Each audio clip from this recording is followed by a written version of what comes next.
اینجا راهپیمایی. خب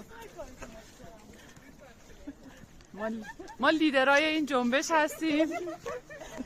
این جنبش رو ما داریم هندل میکنیم، انشالله که به هدفمون برسیم و سرنگون کنیم. نمیدونم چیو یا یه چیزی سرنگون کنیم میگوییم بالاخره یه کاری از دستمون برمیاد، چون خیلی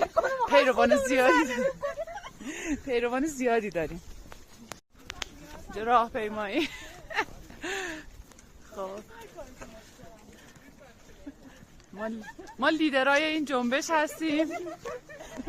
این جنبش رو ما داریم هندل میکنیم، انشالله که به هدفمون برسیم و سرنگون کنیم. نمیدونم چیو یا یه چیزی سرنگون کنیم میگوییم بالاخره یه کاری از دستمون برمیاد، چون خیلی